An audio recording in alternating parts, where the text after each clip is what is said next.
विश्व वंदनीय संत सम्राट बंदी छोर सदगुरु श्री कबीर साहब जी, मेरे हृदय मंदिर के आराध्य परम पुरुष सतगुरु श्री महंत साहब जी, पूजा के योग सभी संत समाज, मैं चरण कमलों में सिर झुका के तेरे बार बंदी करता हूँ। बंदी छोर गुरुदेव की दया से यहाँ पर सदग्रंथ त्रिजा में जो टीका सदगुरु श्री पूरन साहब जी ने किया है, उसमें गुरुदेव की दया से रमेनी शब्द ये पूरे हुए। अब आगे ज्ञान चौतीसा चलेगा। श्री सदगुरुवे नमः श्री आदर सूचक शब्द है। सद तीन काल में कभी जिसका नाश न हो उसको सद कहते हैं। गु कहते हैं अंधकार, रू कहते हैं प्रकाश। तो अंधकार की तरफ से प्रकाश में ले जाने वाले ऐसे बंदी छोर गुरुदेव के चरणों में मैं 3 बार बंदी करता हूं। श्री सदगुरुवे नमः। पारक स्वरूप सदगुरु श्री कबीर साहब जी का वचनामृत मुख्य उपदेश रूप। पारक स्वरूप सदगुरु श्री कबीर साहब जी पारक स्वरूप प्रथम पारक ही सदगुरु श्री कबीर साहब थे। सदगुरु सद तीन काल में कभी इसका नाश ना हो, और गूप अंधकार और रूप प्रकाश। श्री आदर सूचक शब्द है, और क कहिए काया, बी कहिए वासना, रा कहिए रहने वाला, और साहेब कहिए श्रेष्ठ, और जी कहिए आदर सूचक शब्द। जी का वचनामृत, वचनों से जो वचनामृत है, वचनों से निकला हुआ महा उपदेश जो सदगुरु श्री कबीर साहब जी का बीजक है, ये वचनामृत है। मुख्य मुख्य सत्योपदेश रूप। तो पारक स्वरूप सदगुरु श्री कबीर साहब का वचनामृत मुख्य सतोपदेश रूप। ये सत्य का उपदेश है, इसमें झूठ के लिए जगह नहीं। भी कहिए वासना, जा कहिए जमा, का कही करने वाला, मूल कहिए धन। तो अपने स्वरूप का ज्ञान होता है। ये सदग्रंथ है। सदग्रंथ कहते हैं अनंतों प्रश्नों से जुड़ी हुई पुस्तक, जिसमें सत्य का प्रकाश हो, जड़ चेतन का निर्णय साफ साफ हो। ज्ञान 34 तृतीय प्रकरण प्रारंभ। अब ये तीसरा प्रकरण है। ज्ञान 34 अक्षरों में सारा संसार भूला हुआ है। बड़े बड़े पंडित, बड़े बड़े ज्ञानी, बड़े बड़े ध्यानी इसका कोई मर्म भेद नहीं जान पाए, इन्हें अक्षरों में भूल गए। तो उसके बारे में सदगुरुदेव ने पूरा भेद खोला है। ये ज्ञान 34 तृतीय प्रकरण प्रारंभ 3। दया गुरु की। गुरु की दया के बिना कुछ होता नहीं। जब हो में संत दयाल काल भय सर से डर जावे। हमको उठना बैठना सोना जगना सब खाना पीना गुरु जी की दया से मालूम पड़ता है, तब शिष्य गुरु का उपकार मानता है। अर्थ लिखते ज्ञान 34 प्रथम अनुसार। पारक स्वरूप सदगुरु श्री पूरन साहब जी विरचित बीजक टीका। त्रिजा बुझार्थ सहित सभी प्रकार की मानंदी भ्रम को त्याग करके अपने निस्वरूप को दर्शाना। ज्ञान 34। ओंकार आदि जो जाने, लिख के मेटे ताए सुमाने। ओंकार कहें सब कोई, जिनय लखा सो बिरला होई। ये चौपाई नंबर 1। सदगुरुदेव जी कहते हैं गुरुमुख से कि जो ओमकार को जानने वाला सोई ओमकार की आदि तो जानने वाला अस्ति, और जानने में आया सो नास्ति। जो ओमकार को जानने वाला सो हंस अस्ति, और जो जानने में आया ओमकार ब्रह्म सो नास्ति।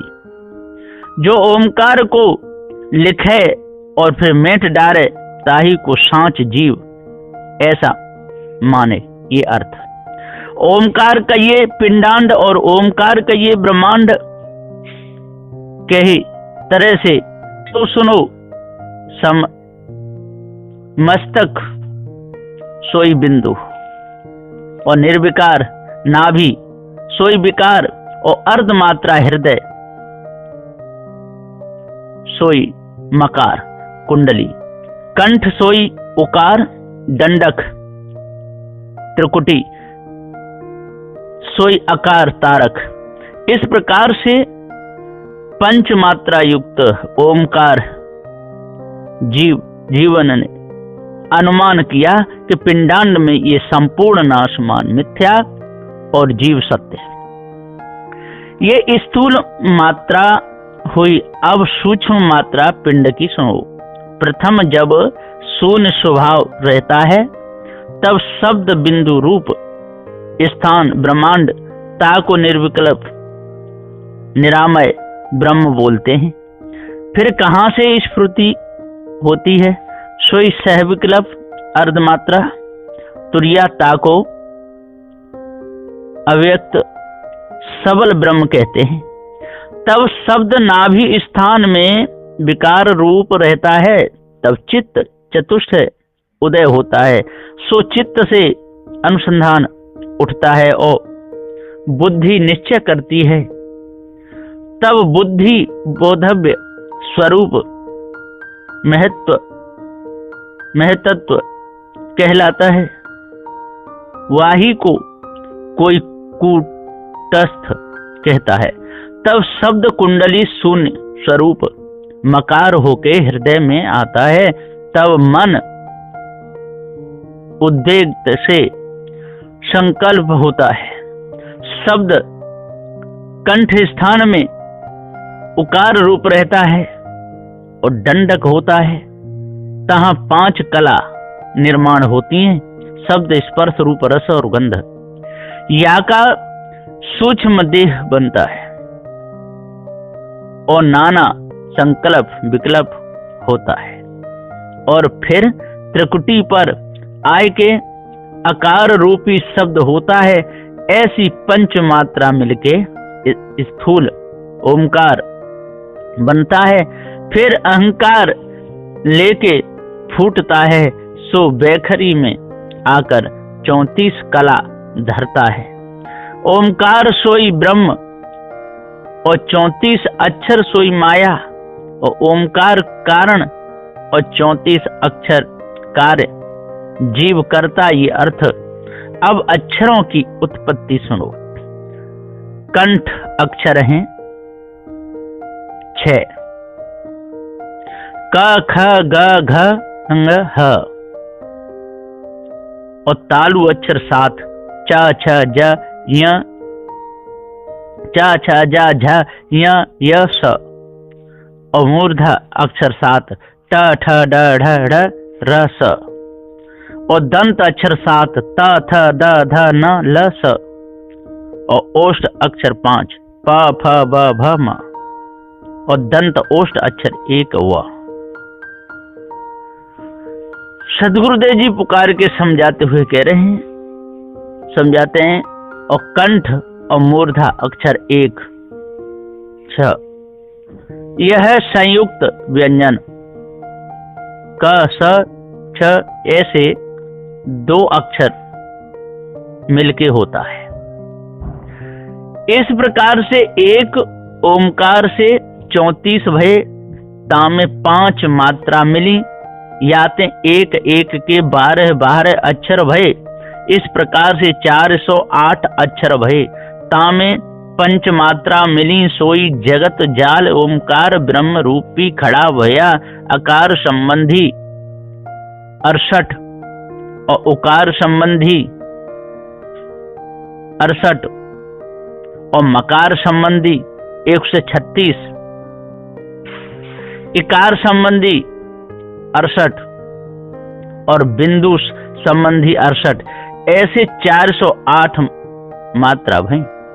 फिर ठोर ठोर की मात्रा मिलाए के नाना बानी बनी और जो जो कल्पना भीतर थी सो सब लिखी गई।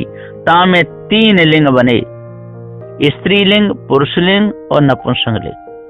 आकार बिंदु युक्त लिंग पुरुष लिंग और उकार मकार युक्त लिंग नपुंसक लिंग और इंकार युक्त लिंग स्त्रीलिंग। ऐसे 3 लिंग बनाए के और फिर नाना अर्थ और मंत्र बने। सब में पंच मात्रा मिली और कामना बड़ी जगत की। आकार रजोगुण पीत रंग और उकार सतोगुण श्वेत रंग और मकार तमोगुण रक्त वर्ण, मकार तमोगुण रक्त वर्ण और इकार शुद्ध सतोगुण सुलीन रंग और बिंदु श्याम वर्ण और निर्गुण ब्रह्म आकाशवत ये अर्थ। अब ब्रह्मांड का स्वरूप सुनो। पृथ्वी सो अकार और जल सोई उकार और अग्नि सोई मकार और वायु सोई इकार और आकाश सोई यंकार और अकार तारक सोई ब्रह्मा और उकार दंडक सोई विष्णु और मकार कुंडलीय सोई शिव और इकार अर्धचंद सोई ईश्वर और यंकार बिंदु सोई ब्रह्म। ऐसा समष्टि व्यष्टि संपूर्ण प्रणव रूप एक आत्मा ओमकार ब्रह्म परमात्मा ऐसा कह के सब कोई यही में अर्झे, परंतु जिन यह लखासु बिरला होई कि जिनने यह ओमकार को लख के त्यागा और पारख पर स्थिर हुआ सो बिरला कोई। तो ओमकार मिथ्या और पारखी सच्चा ये अर्थ।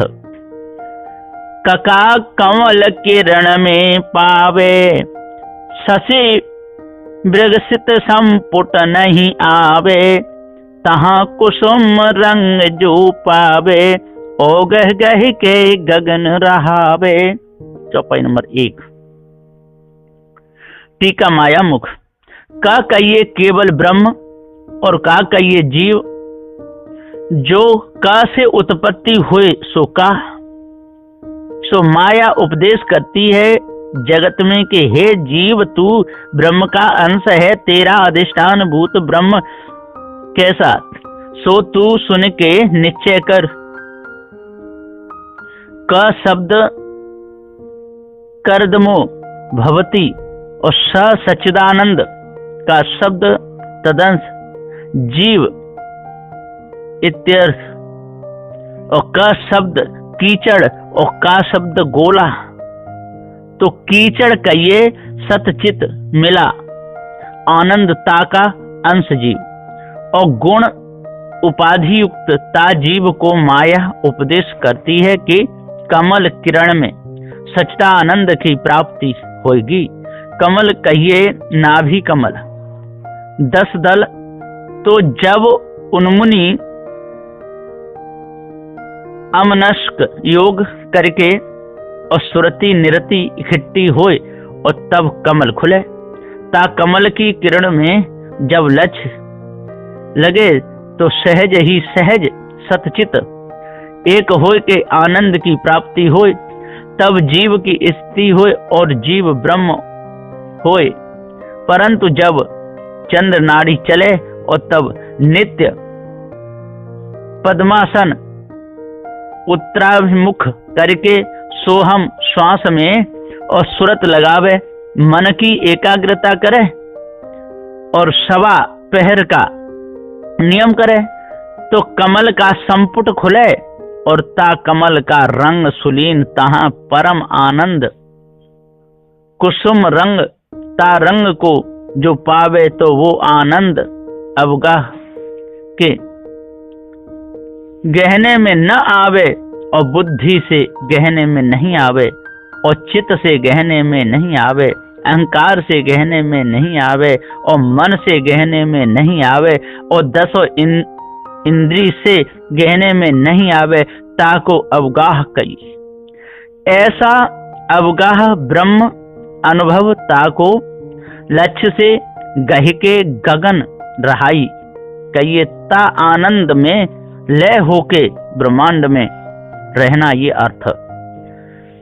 खखा चाहे खोर मनावे खसमय छाड़ी दहूं दिस धावे, खसमय छाड़ी क्षमा हो रहिए होयन खीन अच्छे पद लइए।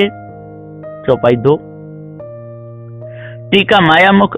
खा कहिए आकाश और आकाश कहिए ब्रह्मांड और खा कहिए वायु और वायु कहिए श्वासा। सो योगी लोगों का उपदेश ऐसा है कि जो कोई ब्रह्मांड में श्वासा चढ़ाना चाहे सो खोरी मनावे, खोरी कहिए इंद्री सो इंद्रियों को मनावे, कहीं चलने न देवे। ये मन इंद्रियों के संग खसम छोड़ के दसों दिशा धावता है। खसम कहिए ब्रह्म सो ताको छोड़ के मन इंद्री के संग दसों दिशा विषय वासना में धावता है। ताते जीव को 84 लक्ष्य योनि भोगनी होती हैं, तो 84 का भोग और आवागमन का कारण इंद्री की विषय वासना। सो पहले इंद्री को संयम करना और अल्प आहार करके अंग जड़ होने देना नहीं और जब मिले तब रूखा सूखा भाजी पाला लोना अलोना पाए के संतोष से रहना। काहू बात की तृष्णा न रखना और जिभ्या के स्वाद में लंपट न होना और दूसरे बहुत विहार न करना। आसन दृढ़ रखना, कहीं राता रंग देखने नाटक रंग देखने न जाना और स्त्री को नेत्र भर न देखना और नाना प्रकार के तमाशे चरित्र संसार के विहार देखना नहीं देखना। रूप विषय सो छोड़ के आसन दृढ़ करना।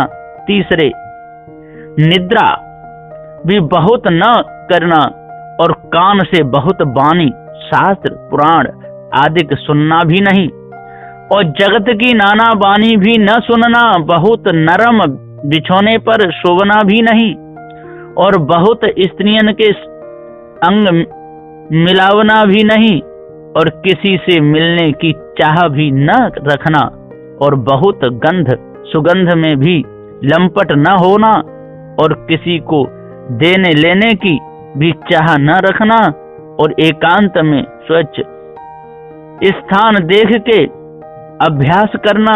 ऐसा खोरी मनावे, संयम करे और श्वासा में सुरति लगावे। मक्र तार न्याय फिर श्वासा आकाश में ले करके और जीव ब्रह्म होए रहे, समाधिस्थ होए रहे। ये अर्थ भला इंद्रियन का स्वभाव कैसे छूटे, तो जब नेत्र को रूप विषय होए और तब नेत्रन से मुद्रा देखे और सन्मुखी खेचरी अवोचरी अलच्छाद अथवा श्रवण विषय कान को होए तो अनहद नाद सुने, स्पर्श विषय होए तो 84 आसन करे और नाक को गंध विषय होए तो रेचक पूरक कुंभ करे और रस विषय जीव को होए तो लंबिका करके ऊर्ध द्वारे अमृत पान करे। इस प्रकार से इंद्री जीते सो योगी जीवन मुक्त आपे खसम पावे ब्रह्म। परंतु सब इंद्रियन को जीत के और संपूर्ण विषय छोड़ के क्षमा होए रहे, समाधिस्थ होए रहे, कब ही इंद्रियन के बस होए के क्षीण न होए, तब योगी अमर होए, अच्छे पद को प्राप्त होए। ये अर्थ गगा गुरु के बचन हिमान, दूसर शब्द करो नहीं कान, तहां विहंगम कबहु न जाई, ओग गहि के गगन रहाई। चौपाई नंबर 3 टीका माया मुख। ग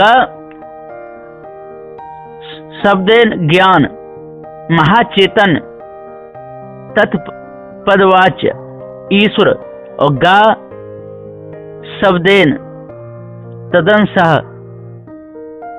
त्वम पदवाच्य जीव। गुरु शब्देन अचल असीपद वाच्यो भयो रेक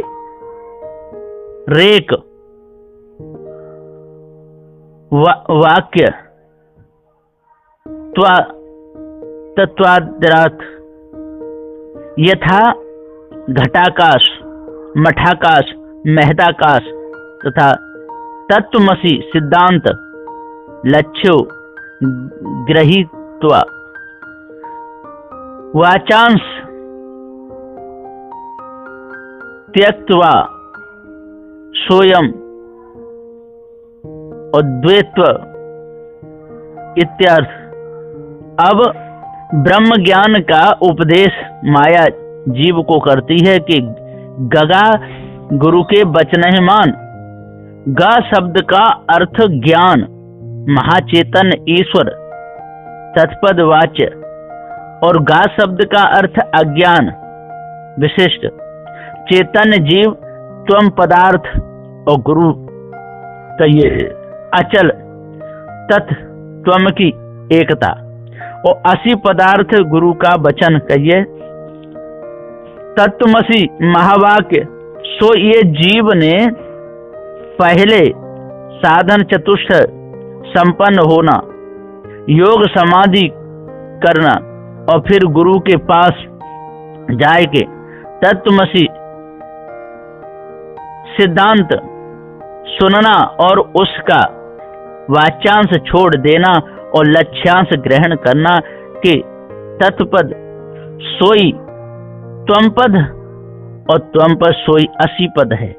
ऐसा जैसा कोई देवदत्त नाम महाभाग्यमान काशी में रहता था, सो जो कोई उसके पास जाता था और जो कछु याचना करता था सो देवदत्त देता था। सो उसकी कीर्ति चौतरफ फैली थी, और फिर कुछ दिन उपरांत ऐसा काल आया कि उसका ऐश्वर्य और उसकी संपत्ति सब जाती रही। फिर वह देवदत्त सन्यासी होके घर घर भिक्षा मांगने लगा, और कोई दूसरे देश में दूसरे काल में आया सो उससे लोग पूछने लगे कि तू कौन है? तब वह बोलता है कि मैं देवदत्त। तो सब लोग उसकी मस्खरी करने लगे। तामे कोई ने उसके रूप को देखा और वो काल वो देश छोड़ा और तब की संपत्ति छोड़ी और अब की विपत्ति छोड़ी, और देह पर जब लक्ष्य किया तब वही देवदत्त निश्चय हुआ। इस प्रकार ईश की ईशता छोड़े और जीव की किंचिज्ञता छोड़े और स्वरूप लक्ष्य करे तो वही है। जैसा सोने का विकार सब सोना, माटी का विकार सब माटी, ऐसा ब्रह्म का विकार सर्व जगत ब्रह्म। नाम रूप उपाधि मिथ्या और संपूर्ण ब्रह्म ये सत्य। ऐसा निश्चय करे, दूसरे द्वैत शब्द कान न करे, माने न फिर योग भी न करे, और तहाँ विहंगम कबहू न जाए। ब्रह्मांड में विहंगम मन कबहू न जाए, क्योंकि क्या ब्रह्मांड और क्या पिंडांड, एक आत्मा सुजाति विजाति सुगध भेद रहित, ताको योग वियोग मिलना बिछुड़ना कछ संभवता नहीं। योग समाधि क्रिया ये सब मन के धर्म मिथ्या, आत्मा एक निरंतर अखंड निर्वाच्य वाच्य कछु है नहीं। एक दो जगत ब्रह्म कछु कहते बने नहीं। ऐसा अवगाह ज्ञान अनुभव ताको गही के रह जावे, स्थिर हो जाए ये अर्थ। ये माया का उपदेश ऐसा हुआ कि गुरु ब्रह्मा ताका वचन वेद, सो वेद का सिद्धांत मानना, और वेद वह जो मत होए सो नहीं मानना, और तामे मन कभी न लगावना। वेद के प्रमाण से जो अवगाह ज्ञान ब्रह्म ज्ञान है तामे रहे, ता ऊपर और कछु कल्पना न करे, और कल्पना कोई करे सो वितंडा मिथ्या ये अर्थ। घगा घट बिन से घट होई, घटई में घट राखु समोई। जो घट घटे घटे फिर आवे, घटई में फिर घटई समावे। चौपाई नंबर 4 टीका माया मुख। घा कहिए घनवत चेतन जो कहीं संधि नहीं, जैसे जैसा आकाश असंधि भरा है, कहूँ संधि नहीं, घट मठ पट में बाहर भीतर जैसे एक आकाश भरा है, तैसा चेतन पिंड ब्रह्मांड में भरा है। ताते घनवत ये अर्थ चैतन्य का भया। अब घा तदंश जीव प्रतिबिंब ताको गुरुबा लोग उपदेश करते हैं कि घघा हे ब्रह्मांश जीव तू तो चेतन है आकाशवत, परंतु घट उपाधि से अपने को जीव मानता है और कहता है कि मैं सुखी, मैं दुखी, मैं मरता हूँ, मैं जीता हूँ। तो ये मिथ्या भ्रांति छोड़ दे। तू तो चैतन्य शुद्ध अखंड एक रस, तेरा नाश कभी नहीं। जैसा घट विनसता है और फिर घट उत्पन्न होता है, तो क्या घट के संग कहूँ आकाश विनसता है? और घट उत्पन्न भया तो कहूँ आकाश उत्पन्न होता है? तैसा आत्मा न उपजे न नाश होए, माया उपाधि से घट उपजते हैं और नाश होते हैं। तो घट ही में घटराग समोई, कि घट ही वासना और घट का अभिमान तू छोड़ दे। घट के अध्यास से घट होता है, सो अध्यास तू मत रखे। घट का अध्यास घट ही में समाये दे, लय कर दे, और तू अपने को आत्मा आकाशवत जान। जो घट घटे घटे फिर आवे, अर्थ कि जो घट नाश होता है सो घट ही फिर पैदा होता है। आत्मा न मरता है न पैदा होता है, घट ही में फिर घट ही समावे। कि जैसा घट मृतिका का बनता है और फिर बनते ही उसमें आकाश व्यापता है, और जब घट फूटा तो आकाश अपनी जगह पर जैसे का तैसा है। तैसा तू आत्मा जैसे का तैसा, सदा एक रस देह अध्यास छोड़ दे। ये अर्थ यंगा निरखत निसदिन जाई, निरखत नैन रहे रतनाई। निमिष एक जो निरखे पावे, ताय निमिष में नैन छिपावे। चौपाई नंबर 5। टीका जीव मुख अंग कहिए शास्त्र मुद्रा देखना होगा, कहिए देखने वाला। जीव सो जीव बोलता है कि गुरुबा लोगों से कि हे गुरु, शास्त्र और मुद्रा देखते देखते रात दिन चले जाते हैं और आँखी भी रतनाए रही हैं, लाल हो रही हैं, परंतु कल्पना कछ छूटती नहीं और ब्रह्म दशा कछ आती नहीं। माया मुख तो गुरुबा बोलते हैं कि हमारी कछ चूक नहीं। निमिष एक जो निरखे पावे, ताय निमिष में नैन छिपावे। मुद्रा की धारणा लगाता है तो जब प्रकाश होने का वक्त आता है तब नैन छिपाए लेता है, पलक लगाए लेता है। तो मुद्रा कैसे प्रकाश होए? और शास्त्र देखता है तो श्रवण मनन में आलस्य करता है, तब ब्रह्म दशा और निर्विकल्प दशा स्थिति कैसे होए? ज्ञान अभ्यास व योग अभ्यास वैराग्य युक्त करे तो सहज ही परमात्मा की प्राप्ति होए। ये अर्थ। बोलिए श्री सद्गुरुदेव।